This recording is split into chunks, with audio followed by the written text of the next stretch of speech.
बिजली विभाग में 11 किलोवाट की लाइन बिछाने में खेल हुआ है। मानकों को दरकिनार कर लगातार काम किया जा रहा है। इसके अलावा आपको बता दें कि 11 किलोवाट की लाइनें डाली जा रही हैं। जो मानक हैं उनको एक तरफ कर बिना मानकों के ठेकेदार अपने मन मुताबिक लाइन बिछा रहे हैं। अंबेडकर चौराहे के पास विशाल खंड रोड पर बिछाई जा रही लाइन। लेसा ट्रांस गोमती के सभी अधिकारियों ने चुप्पी साध रखी है। सरकारी बजट का दुरुपयोग करने पर आमदा बिजली विभाग। 11 किलोवाट की लाइनें बिछाई जा रही हैं, लेकिन जो प्रोटोकॉल्स है, जो मानके हैं, उनको दरकिनार कर यह काम किया जा रहा है। देखिए, चलते फिरते रोड में इस तरीके से लाइनें बिछाने का काम किया जा रहा है। कोई प्रतिबंध नहीं लगाया गया है। और अगर गलती से कोई लापरवाही हो जाती है और अगर गलती से कोई हादसा हो जाता है तो फिर कौन जिम्मेदारी लेगा, ये सबसे बड़ा सवाल है। यहाँ पर हमारे साथ नीलेश जुड़े हुए हैं, हमारे संवाददाता। नीलेश, बिजली विभाग की तरफ से इतनी बड़ी लापरवाही, आखिर जिम्मेदारी कौन लेगा इसकी अगर कोई भी हादसा हो जाता है गलती से भी? तो देखिए, बिल्कुल उत्तर प्रदेश के मुख्यमंत्री योगी आदित्यनाथ के ड्रीम प्रोजेक्टों में से एक है कि उत्तर प्रदेश में जो विद्युत पोल लगाए गए थे, उन विद्युत पोलों को मुक्त किया जाए और जो बिजली की लाइनें हैं वो जमीन के अंदर तक पहुंचाई जाए, ताकि जब आंधी तूफान आता है तो तारों को कोई नुकसान ना हो और निर्विवाद बिजली का जो प्रवाह है वो चलता रहे। इसी के तहत ये काम गोमती नगर इलाके में चल रहा है, लेकिन वहां पर लापरवाही ये है कि बिजली विभाग के जितने भी अधिकारी हैं, चाहे JXCN या फिर मुख्य अभियंता या फिर ऊपर लेवल के अधिकारियों की बात कर लें, तो कहीं ना कहीं वहां पर नियमों को दरकिनार करके जो ये 11 kV की लाइन बिछाई जा रही है, उसमें नियमों का जो पालन होना है वो बिल्कुल नहीं हो रहा है। जिस ठेकेदार को ये काम दिया गया है, उसने कहीं ना कहीं नाली खोदी है और उसके बाद उसमें कंक्रीट पड़ती है, पत्थर पड़ता है, उसके बाद तार वहां पर बिछाया जाता है, लेकिन ना तो कंक्रीट पड़ी है, ना कोई बालू डालकर काम किया गया है, ना वहां पर कोई पत्थर डाला गया है। तो ऐसे में सवाल ये उठता है कि अगर ये घटिया सामान से 11 kV विद्युत जो सप्लाई करने के लिए तार डाले जा रहे हैं, अगर उसका निर्माण होगा तो कहीं ना कहीं आने वाले समय में इसका नुकसान आम जनता को उठाना पड़ सकता है, क्योंकि जिस झंझट से बचने के लिए विद्युत विभाग ने ये नियमावली लागू की है, जहां पर भी बिजली का काम होगा तो अंडरग्राउंड ही तार बिछाए जाएंगे। ऐसे में वो काम तो शुरू कर दिया गया, लेकिन सवाल ये उठता है कि जो नियम विद्युत ठीक विभाग है ने नीलेश, बनाए हैं, एक छोटा सा सवाल, कितने कितने किलोवाट का है ये लाइन?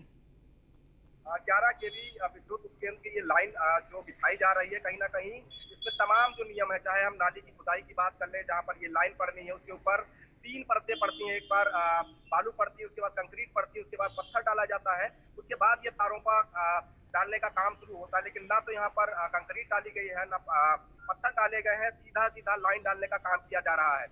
ऐसे में बरसात के मौसम में ठीक अगर है। इन तारों को नुकसान पहुंचता है तो आम जनता को इसका खामियाजा भुगतना पड़ेगा, जिसके जिम्मेदार जो ये लाइन वाले ठेकेदार हैं या जिन अधिकारियों के क्षेत्र में ये बिजली विभाग का काम चल रहा है वो होंगे। फिलहाल विद्युत विभाग के कई अधिकारियों से मैंने बातचीत करने का प्रयास किया, हालांकि सभी ने चुप्पी साध रखी है और ठीक है, जांच करने के बहुत शुक्रिया नीलेश। ठीक है, ठीक है नीलेश, बहुत शुक्रिया इस तमाम जानकारी के लिए।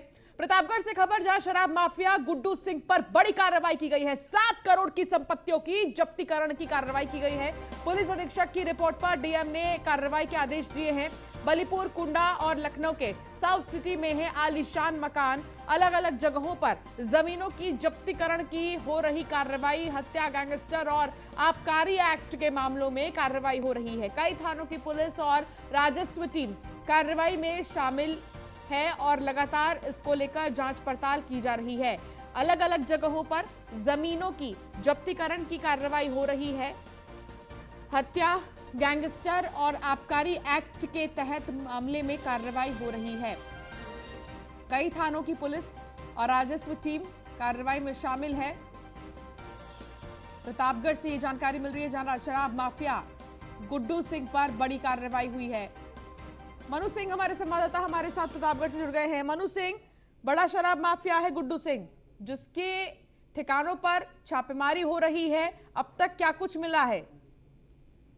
तुम आपको बता दें कि जो गुड्डू सिंह है बल्लेपुर के हैं, शराब माफिया, बड़े शराब माफिया थे, जहाँ 1 साल पहले जहाँ IG zone Pratapgarh police SP ने जहाँ इनकी फैक्ट्री को पकड़ा था, तो वहाँ पर लगभग 12 करोड़ की दारू पकड़ी गई थी। तो वहाँ उस दारू के दौरान जहाँ 1 दर्जन से अधिक लोगों की मौत हो जाती है, मौत के बाद जब पुलिस प्रशासन एक्शन में आता है वहीं कई आधा दर्जन दरोगा सस्पेंड हो जाते हैं, तो एक दरोगा नौकरी से बर्खास्त कर दिए जाते हैं, सीओ और एडिशनल एसपी को भी सस्पेंड कर दिया जाता है। कहीं ना कहीं बात की जाए पुलिस प्रशासन की, जब आंखें खुली, लोगों की मौतें हुई, 1 दर्जन के बाद जब मौत हो जाती है पुलिस प्रशासन और की आंखें खुलती है, उसके बाद बड़ी कार्रवाई करते हैं। कहीं ना कहीं बात की जाए तो 1 साल बाद इस तरह से प्रतापगढ़ में बड़ा कार्रवाई किया गया, जहाँ गुड्डू सिंह भलेपुर से उनकी अवैध संपत्ति को कुछ किया जा रहा है, नोटिस दस्तखत किया गया। तो उनकी जहाँ संपत्ति की बात की जाए तो उनकी संपत्ति में बड़ा इजाफा था, जहाँ उनकी संपत्ति को 7 करोड़ की अवैध संपत्ति थी, जो प्रतापगढ़ के प्रशासन ने उसको जब्त कर लिया है। वहीं बात की जाए उनकी संपत्ति की, जहाँ उनके पास एक फॉर्च्यूनर ड्राइवर है जी, और लखनऊ रोड पर। ठीक है मनु सिंह, मैं आपको रोकना चाहूंगी। सतपाल अंतिल हमारे साथ जुड़ गए हैं, एसपी प्रतापगढ़ के। सतपाल जी, बहुत स्वागत है आपका न्यूज़ 1 इंडिया पर। सतपाल जी, ये जो गुड्डू सिंह है ये बहुत बड़ा शराब माफिया है, बहुत एक्टिव था लंबे समय से, लेकिन आपने इसको दबोच लिया है। हालांकि इसके ठिकानों पर जो कार्रवाई चल रही है उसके बारे में जरा बताइए कि क्या कुछ मिला है अभी तक। देखिए, आपको पता होगा कि मार्च और अप्रैल के महीने में जनपद प्रतापगढ़ में एडीजी जोन सर के दिशा निर्देशन में बड़ी कार्रवाई हुई थी, जिसमें कि करीब 13 से 14 करोड़ रुपए की अवैध शराब, जो कि एक अवैध फैक्ट्री के रूप में बनाकर वहां पर पकड़ी गई थी। इसी क्रम में जो संजय प्रताप सिंह है उर्फ गुड्डू सिंह, इसको जेल भेजा गया था। इस पर गैंगस्टर की कार्रवाई की गई थी और इसमें इसकी सारी की सारी संपत्ति जो इसके नाम पे थी और जो बेनामी संपत्तियां इसने अपनी वाइफ के नाम पे भी करा रखी थी, उन सब का सबको ट्रेस आउट किया गया, हर किसी का वैलिडेशन किया गया और 14(1) के अंतर्गत ये चीजें निकल के आई हैं कि ये सारी की सारी संपत्ति इसके द्वारा अवैध कार्य अपराध से अर्जित संपत्ति के द्वारा ही ये सारी प्रॉपर्टीज इसके द्वारा खरीदी गई थी और इसमें कार्रवाई करते हुए इसकी 13 प्रॉपर्टीज को कुर्क किया गया है, जिसमें कि इसका एक मकान है, एक इसका लखनऊ रायबरेली रोड पर इसका एक फ्लैट है, एक गाड़ी है और 10 प्रॉपर्टीज ऐसी हैं जो कि एग्रीकल्चर लैंड है। सतपाल अंतिल जी, लेकिन इसके बारे में कभी पहले क्यों नहीं पता चल पाया? आखिर इतना वक्त हो गया कि इसने 7 करोड़ की संपत्ति जोड़ ली और धड़ल्ले से ये इस तरीके से शराब बेचा करता था। मतलब कि आपके लिए कितनी चुनौती रही इसको, इसकी संपत्तियों को खंगालने में, सारी चीजें करने में, क्योंकि एक टीम बनाना और फिर उस तरीके से टीम को चलाना बहुत बड़ी चुनौती है। नहीं, डेफिनेटली ये चुनौती का था, क्योंकि कई सारी जो प्रॉपर्टीज थी वो मैस्करेड भी कर रखी थी और इसमें अलग अलग जनपदों में जाकर और विभिन्न सूत्रों से इन सारी चीजों का पता किया गया और डिफरेंट डिपार्टमेंट्स के साथ में इसमें कोऑर्डिनेट भी किया गया और एक संयुक्त कार्रवाई के रूप में जिला प्रशासन के द्वारा, जिला मजिस्ट्रेट के द्वारा और पुलिस के द्वारा संयुक्त रूप से ये कार्रवाई की गई है और इसी प्रकार से जो दूसरे अपराधी हैं उनको भी चिन्हित किया गया है, जिसकी भी कार्रवाई प्रचलित है और जल्द ही उनके खिलाफ भी इसी प्रकार की कार्रवाई की जाएगी। शराब माफिया ऐसे ही नहीं एक्टिव रहते हैं सतपाल जी, कहीं ना कहीं और भी लोगों की मिलीभगत रहती है, तो गुड्डू सिंह के अलावा क्या और भी लोगों को चिन्हित करने में लगी है पुलिस प्रशासन? देखिए, इसमें मार्च से लेके अब तक इसमें काफी कार्रवाई की गई है। इसमें ना सिर्फ शराब माफिया और उनके जो अकम्प्लिस है वो, बल्कि जो पुलिस प्रशासन में लोग इनको सपोर्ट करते थे उनके खिलाफ भी सख्त कार्रवाई की है, बर्खास्तगी तक की कार्रवाई की गई थी। एडिशनल एसपी और सीओ को सस्पेंड किया गया था, जो आज के दिन भी सस्पेंडेड है और उनकी विभागीय कार्रवाई प्रचलित है। तो पूरे नेक्सस को जी बहुत शुक्रिया सतपाल जी, आप हमारे साथ जुड़े, आपने तमाम जानकारी साझा की। कासगंज से खबर, जहां अवैध कब्जों को लेकर कार्रवाई लगातार जारी है। आज जिले में फिर से गरजा योगी का बुलडोजर, सरकारी जमीन पर किए अवैध निर्माण को ध्वस्त किया गया है। एसडीएम और सीओ के नेतृत्व में यह कार्रवाई की गई है। करीब 50 लाख की जमीन को कब्जा मुक्त किया गया है। कोतवाली गंज डुंडवारा क्षेत्र के नवादा गांव का यह पूरा मामला है। सरकारी जमीन को अवैध कब्जे से मुक्त किया गया है और आपको बता दें कि करीब 50 लाख की जमीन को कब्जा मुक्त किया गया है। 50 लाख की जमीन थी जिसे कब्जा मुक्त किया गया है। लगातार कब्जा किया गया इन जमीनों पर, लेकिन कार्रवाई चली है, बुलडोजर चला है योगी आदित्यनाथ का और उन्हें कब्जा मुक्त किया गया है।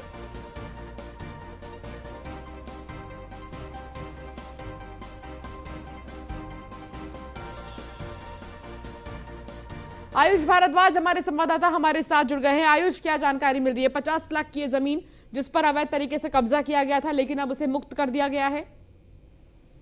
निश्चित तौर पर जिस तरीके से यूपी गवर्नमेंट बनी है, योगी जी की सरकार आई है, उस तरीके से अवैध भूमाफियाओं पर लगातार कार्रवाई जो है वो जारी है। इसी कार्रवाई के क्रम में कोतवाली गंजड़वाड़ा क्षेत्र के नवादा गांव में जो कि अवैध कब्जा वहां पर किया गया था, जमीन पर जो सरकारी जमीन की थी उस पर अवैध कब्जा किया गया था, वहां पर एसडीएम और सीओ के नेतृत्व में टीम पहुंची। करीब 50 लाख की जमीन को कब्जा मुक्त कराया गया है। लगातार कासगंज जिले में अवैध भूमाफियाओं के खिलाफ ये अभियान जारी है। इसी क्रम में आज भी सरकारी जमीन को कब्जा मुक्त कराया गया था और इस जमीन की कीमत लगभग 50 लाख जो है वो बताई जा रही है। साथ ही साथ जिला प्रशासन ने चेतावनी जारी की है, जो भी भूमाफिया है जो सरकारी जमीनों पर कब्जा कर रहे हैं वो अपने आप या तो कब्जे को खाली कर दें या फिर बाबा का बुलडोजर उनकी जो जमीन है वहां पर पहुंचेगा और सरकारी जो संपत्ति है उस पर कब्जा मुक्त करवा देगा। जी चलिए ठीक है, बहुत शुक्रिया इस तमाम जानकारी के लिए।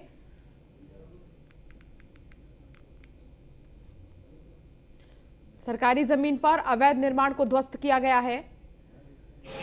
एसडीएम और सीओ के नेतृत्व में कार्रवाई भी की गई है। 50 लाख की जमीन को कब्जा मुक्त किया गया है।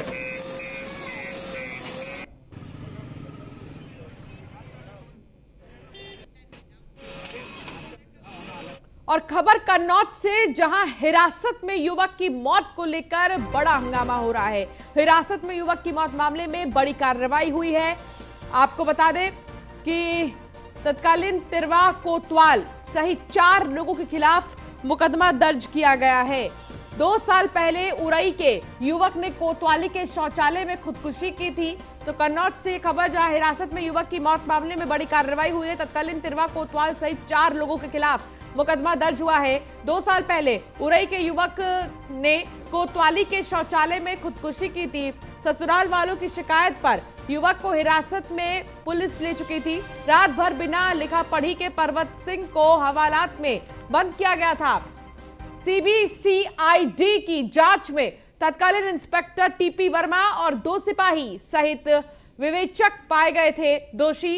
इंस्पेक्टर और 2 सिपाहियों के खिलाफ आत्महत्या के लिए उकसाने सहित 3 धाराओं में मुकदमा दर्ज है। हमारे संवाददाता हमारे साथ जुड़ गए हैं राहुल कुमार। राहुल, क्या है ये पूरा मामला? सबसे पहले विस्तार से बताएं, और अब इसमें जो कार्रवाई की गई है उससे बहुत बड़ा संदेश मिल रहा है।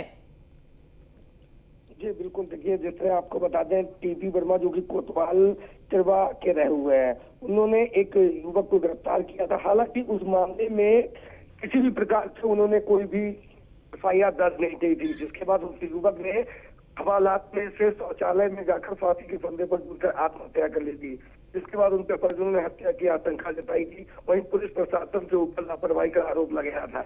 वहीं जब पुलिस ने इस मामले की पड़ताल सीबीआई को की, वहीं जांच करने के बाद कोतवाल टीपी वर्मा सहित 4 पुलिसकर्मियों पर मामला दर्ज किया गया है। हालांकि इस मामले में कप्तान प्रशांत वर्मा ने बताया कि इस मामले में जांच की जा रही है और जो भी और होगा उनके खिलाफ, दोषियों के खिलाफ कानूनी कार्रवाई की जाएगी। चलिए ठीक है, बहुत शुक्रिया इस तमाम जानकारी के लिए। मथुरा में श्री कृष्ण जन्मभूमि विवाद को लेकर सिविल जज सीनियर डिवीजन की अदालत में सुनवाई हुई।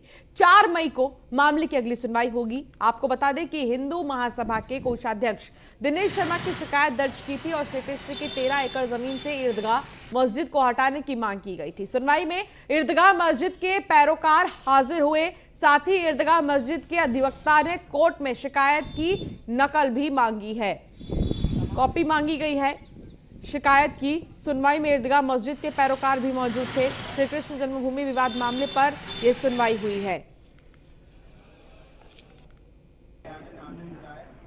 कौशिकी द्वारा अपने को हिंदू महासभा का कोषाध्यक्ष करते हुए दायर किया था और स्वयं की हैसियत से दायर किया था।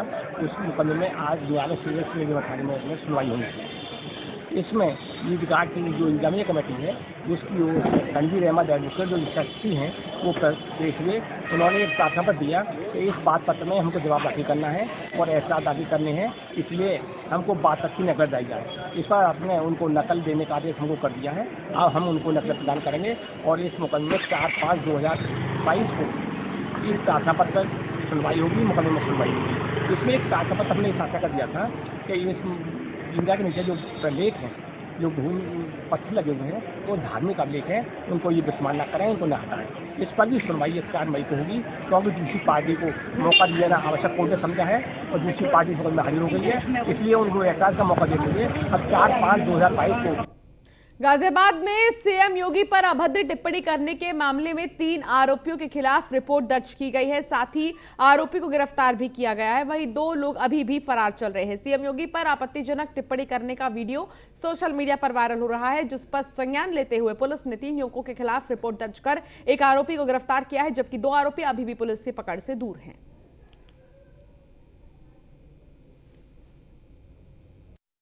थाना भोजपुर क्षेत्र में एक आपत्तिजनक वीडियो एक संज्ञान में आया था। उस वीडियो का तत्काल संज्ञान लेते हुए कठोर धाराओं में मुकदमा पंजीकृत किया गया था और उसमें जो भी वीडियो में थे उनको चिन्हित करके उनकी गिरफ्तारी के प्रयास किए गए थे। इसमें एक व्यक्ति को गिरफ्तार कर लिया गया है, अन्य 2 व्यक्तियों की तलाश की जा रही है। बहुत ही जल्द हम उनको भी गिरफ्तार कर लेंगे। सर, रासुका की बात भी कही जा रही है हिंदू वाहिनी की तरफ से, उसमें ऐसा भी कुछ आ रहा है? इसमें हम रिव्यू कर रहे हैं कि उसकी ग्रेविटी क्या है, क्या असर पड़ा, उसके अनुसार ही इसमें आवश्यक विधिक कार्रवाई इसमें की।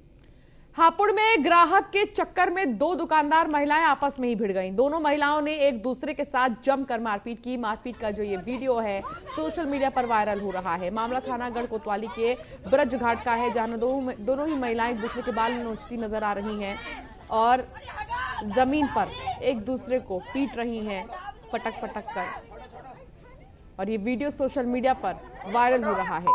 तो आपस में 2 महिलाएं भिड़ गईं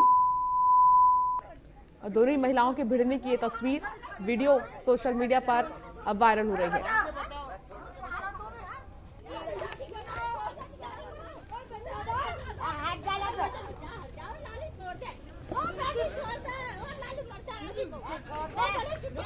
और फिलहाल इस बुलेटिन में इतना ही। आप बने रहिए न्यूज़ 1 इंडिया के साथ। नमस्कार।